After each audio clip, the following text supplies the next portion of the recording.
Are you ready to study for the NCLEX, but you feel like it's a giant task and it's super overwhelming and you're suddenly alone? Maybe your friend have moved on, they started new jobs, or they took their exam already. And then you're left wondering, wait, am I supposed to do this alone? If you're feeling stuck or overwhelmed, stick around. Hi, everybody. My name is Gabriela. I am a registered nurse psychotherapist, and I've got my lovely assistant here, Mr. Ozzy. He's coming, he's joining us. I think he wants to be my mic. In this video, I'll be sharing my experience on how I was able to successfully pass the NCLEX. Let's get started. This might sound weird, but one of the hardest challenges for me was to lose my support system. During nursing school, I had always studied with friends. We had deadlines, exams, content, syllabus already all organized for us.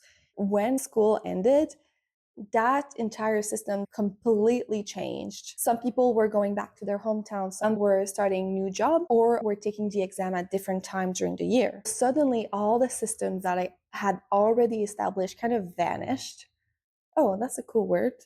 Probably coming from ChatGPT. So anyways, my problem all vanished. And I'm someone who likes to work under pressure. So I needed those guidelines. And without that, I found myself procrastinating a lot. And if there's anybody here who's also a pro procrastinator, put your hand up in the comment and write down "and procrastination."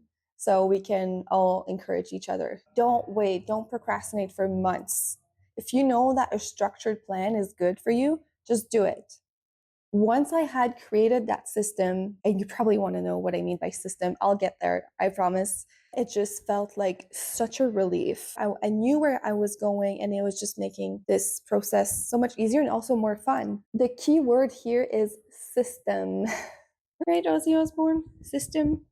I think he agrees. You know, when we're at school, we're given so many assignments, guidelines, schedules, deadlines. But when it comes to the NCLEX, then it's just all up to you. My first piece of advice actually would be to find a system that works for you and start and follow with that system throughout your studying. Whether it's personal deadlines, creating a calendar, I encourage you to do that from the start so you can not procrastinate.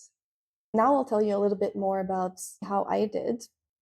I did a lot of research to see what were the material available to me that were free. And then I did another research about all of the other tools that I could buy. And I noticed that there was a lot about the material, the content, but there was no container or program like at school. Actually, what I did is that I created one myself.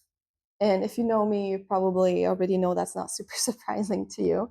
But yeah, I created one and I set a goal to study for the NCLEX for 1 month. I broke it down from week to week. It included 1 month divided by 4 sections or 5 sections. I had a topic tracker so I could see where I am in that subject.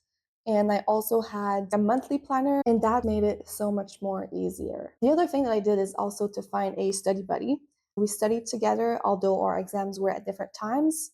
We were quizzing each other, and that was super helpful. Pascal, if you're hearing this, yes, I'm talking about you. Passing the NCLEX on the first time was just so relieving. I had validation that, yes, now I'm a nurse. I can call myself a nurse. It gave me the confidence to apply to my dream jobs, which were to work in the emergency.